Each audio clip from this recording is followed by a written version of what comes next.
Abang tentang persoalan yang sangat riuh ini sampai sekarang. Yang terakhir itu kan mereka baru balik dari PPID kalau nggak salah. Mereka minta salinan itu. Tapi pandangan abang dulu tentang perjalanan kasus ini, gimana bang? Baik, terima kasih Mas Vincent. Menurut saya begini ya, awalnya ini kan ada tuduhan dari RRT itu, namanya siapa itu? Roy Suryo, Rismon, Tifa, dan kawan-kawan. Ada tuduhan ijazah Pak Joko Widodo palsu kan gitu. Ya, biar kita pahami dulu ya. Jadi nanti biar kita jangan keliru.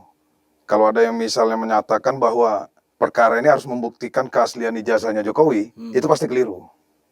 Karena apa? Karena asli atau palsu ijazahnya Pak Jokowi itu ndak ada hak orang lain itu menyatakan itu. Yang mengeluarkan ijazah itu yang punya hak. Dalam hal ini Universitas Gadjah Mada, dan itu sudah terkonfirmasi bahwa mereka menyatakan, pihak rektorat menyatakan ijazah Joko Widodo asli dan Pak Joko Widodo pernah kuliah di sana. Selesai masalah itu sebenarnya. Nah, tapi keliru kemudian kalau ada yang menyatakan bahwa wah ini harus ditunjukin ijazahnya palsu. Tidak, di situ lagi perkaranya. Perkaranya adalah UGM sudah nyatakan itu asli, tapi kemudian ada yang merasa berhak menuduh itu palsu. Nah, tuduhan ini tentu melanggar Undang-Undang ITE. Pasal 27, Jungto 34, dan yang lain-lain itu. Artinya apa? Menggunakan suatu dokumen elektronik untuk menyebarkan kebencian, penghinaan. Nah, itu pasal 27. Jadi perkara ini sebenarnya adalah soal itu. Soal dia bagaimana menggunakan dokumen-dokumen elektronik untuk menuduh ijazah orang lain palsu. Kalau sudah di situ, pembuktiannya apa? Keliru kalau orang misalnya mendesak bahwa harus dibuktikan dong ijazahnya asli. Nah, di situ, karena udah selesai soal ijazah itu palsu atau asli itu dengan pernyataan UGM. Dikonfirmasi oleh UGM. Terus kalau enggak UGM yang konfirmasi siapa? Nah, kemudian seseorang itu kan harus bisa membuktikan kalau dia dirugikan dengan keadaan palsu itu tadi. Nah, misalnya Mas Vincent punya tanah, ada suratnya, sertifikat hak milik. Terus, loh saya klaim, saya yang punya tanah itu ada sertifikat saya nih, atas tanah yang sama. Nah, ini harus dibuktikan. Kenapa? Kalau surat saya yang benar, Mas Vincent dirugikan. Karena Mas Vincent merasa itu tanahnya kan begitu. Dalam pidana dia seperti itu. Soal palsu atau tidak itu, menuduh itu harus ada yang bisa dibuktikan kerugiannya apa. Dan yang sah menyatakan itu asli atau bukan itu BPN. Nah, kalau sudah sampai ke persidangan soal kondisi palsu tadi itu, yang mana yang otentik dan mana yang identik dan non-identik, barulah hakim yang memutuskan. Kalau konfrontasi antara satu surat dengan surat yang lain, satu sertifikat hak milik dengan sertifikat hak milik orang lain. Nah, dalam perkara ini keliru, Mas. Kalau sampai harus diminta ijazahnya yang harus dibuktikan asli atau palsu. Karena itu sudah selesai di tingkat yang mengeluarkan. Nah, kemudian saya lucu juga ya, aneh ya. Awalnya ini kan yang nuduh palsu ini nantangin terus ini. Sudah sekian lama ya, sekian ada beberapa bulan, mungkin lebih 1 tahun. Oh ya udah, kalau nggak palsu laporin dong kan begitu. Nah, sekarang giliran sudah dilaporin, ngeles lagi, mau masa ya sejahat itu, jolim sama kami, kriminalisasi. Nah, katanya riset. Nah, itu sebelum betul. Kan mereka mengatakan itu penelitian, dan ya menurut mereka hasil penelitian itu tidak boleh dilaporkan sebagai tindakan pidana. Menurut abang gimana? Penelitian apa itu? Penelitian ilmiah kata nuduh duluan baru meriset itu apa? Terus riset itu kan jelas dia. Harus ada metodenya, pembatasan masalahnya, tujuan dilakukan risetnya apa. Ini tujuannya ngapain? Apakah risetnya tujuannya menuduh? Nah, kemudian Mas Vincent, ini juga hati-hati juga nih kalau saya khawatir enggak cukup kecerdasan memahami. Misalnya, UGM aja udah bilang itu asli, terus yang mau diriset apanya? Lo masa universitas enggak berhak menyatakan bahwa ijazah seseorang itu asli atau tidak? Bukan cuma berhak, emang dia yang paling kompeten. Yang tidak pernah kuliah di universitas itu saja, kalau universitas menganggap dia berguna untuk masyarakat, dia berhak kasih gelar-gelar kehormatan. Yang tidak pernah kuliah di situ saja. Nah dia lihat seseorang memenuhi syarat untuk mendapat gelar kehormatan, dia kasih. Itu loh sampai di situ. Nah ini apalagi Pak Joko Widodo udah jelas-jelas ada teman-temannya, satu alumni. Nah yang lucunya dia riset, menurut mereka itu risetnya itu lewat foto Ya. terhadap fotokopi ijazah.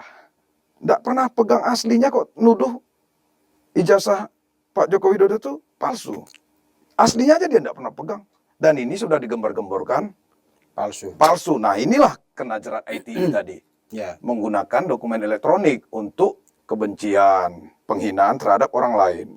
Nah itu, jadi jungtonya itu pasal 34 itu tadi. Bahwa mengedit, mengelaborasi, dan macam-macam itu ahli IT yang paling paham. Tapi kalau saya melihat secara hukum ya, bahwa ini harus clear dulu, tidak dalam keadaan membuktikan ijazah Pak Jokowi asli atau palsu. Itu dulu. Jangan sampai keliru. Itu udah selesai. Kalau digiring-giring, oh ijazahnya palsu, ijazah palsu. Tidak ada perkara ijazah palsu atau asli lagi di sini. Ini soal Anda sudah melakukan pelanggaran terhadap Undang-Undang ITE, yaitu menyebarkan kebencian, menyebarkan penghinaan terhadap orang lain. Nah, itu yang harus dibuktikan, Anda menghina atau tidak. Jadi harus bertahan di situ. Nah, kalau ada yang misalnya bilang, wah kami kan tidak pernah diserahin aslinya. Dalam tindak pidana itu kan, misalnya seseorang pakai pisau. Kan pisaunya yang sebagai barang buktinya. Ya. Nah, dalam hal ini kan dia dituduh melanggar Undang-Undang ITE, yaitu menyebarkan penghinaan terhadap seseorang, fitnah terhadap seseorang kan gitu. Apa yang dilakukannya itu yang jadi bukti. Apa yang diedarkannya untuk menghina orang lain lewat ITE tadi, itu yang jadi bukti. Jadi bukan ijazahnya Pak Jokowi, keliru dong. Orang membunuh pakai pisau, masa jadi piring orang yang harus buktinya? Pisaunya yang jadi barang buktinya kan. Jadi dia dituduh menghina lewat informasi transaksi elektronik. Nah, apa yang digunakan dia itu yang jadi bukti. Oke. Soal penelitian mereka, Bang, menurut Abang gimana? Kan itu sekarang, menurut saya argumentasi mereka yang paling kuat sekarang itu, ya kita kan melakukan penelitian. Menurut saya itu nol besar, Mas Vincent. Penelitian apa dengan kesimpulan bahwa ijazah seseorang itu palsu, sementara Anda tidak pernah pegang aslinya? Yang diteliti bukan aslinya. Bukan aslinya yang dia teliti. Jadi menurut saya itu nol besar aja. Ya, tidak ada, itu topeng aja, riset-riset. Saya tidak yakin ada orang yang mengaku itu sebagai riset yang memenuhi kaidah-kaidah ilmiah. Tapi menurut mereka ilmiahnya ya dengan didukung hasil penelitian mereka itu keluar dalam bentuk buku, Bang. Jadi ilmiah ini penelitian. Ya banyak buku dongeng, fiksi juga masa ilmiah semua itu kalau buku. Jadi menurut Abang buku yang mereka tulis yang berapa ratus halaman itu juga useless kalau menurut saya, itu tidak ilmiah. karena titik awalnya udah salah. Titik awalnya, jadi dia pisau analisanya sudah keliru. Kalau dia pegang aslinya, kemudian dia teliti aslinya tadi itu, dan kemudian juga dia juga kerangka risetnya, penelitiannya bukan soal asli ya. Ya. Karena soal asli atau palsu itu sudah selesai dari UGM. Kalau seandainya dia pegang aslinya nih, jasa, ya risetnya soal, oh ini dicetak tahun berapa, paling-paling soal itu. Yeah. Tes karbon. Oh ini tintanya menggunakan pena merek ini, merek tertentu. Nah itu risetnya di situ, bukan soal palsu atau asli. Nah secara hukum juga Mas, ini hati-hati juga. Ini yang perlu diketahui oleh masyarakat. Suatu dokumen yang diduga asli atau palsu, bahasa hukumnya identik atau non-identik. Biasanya kalau ada satu surat tadi, seperti surat tanah itu tadi, nah itu asli atau palsu. Penyidik, dalam hal ini kepolisian, akan memberikan ini ke laboratorium forensik. Diteliti sama mereka. Asli atau palsu ini, kan begitu. Nah, kalau ada pembandingnya, akan ada 2 dokumen. Satu yang diduga palsu, satu pembandingnya. Nah, ahli penyidik di laboratorium forensik itu akan meneliti. Oh ini identik, ini tidak identik. Kemudian dia memutuskan.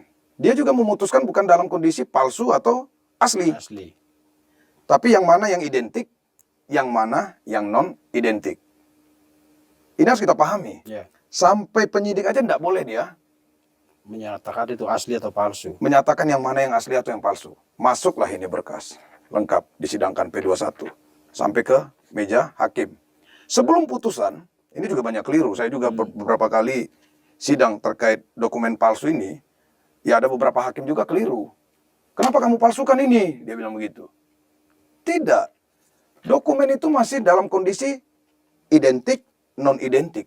Sampai putusan hakim yang menyatakan bahwa yang non-identik ini palsu. Ketika vonis hakim, barulah sah ada dokumen yang asli dan ada yang palsu. Setelah putusan hakim. Oke. Itu secara hukum. Nah ini dalam riset. Sudah berani dia memutuskan bahwa ini asli atau palsu. Tidak bisa, Mas. Tidak ada kewenangan juga.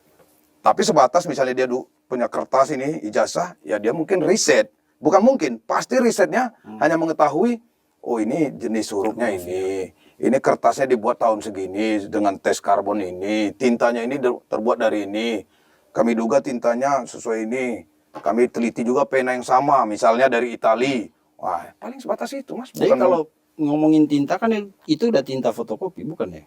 Kalau aslinya.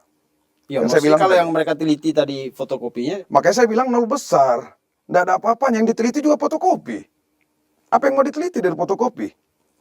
Kemudian kita berani menyatakan itu palsu atau tidak. Nah makanya tidak lagi debat soal palsu atau asli. Kita harus berhenti debat di situ supaya clear perkara.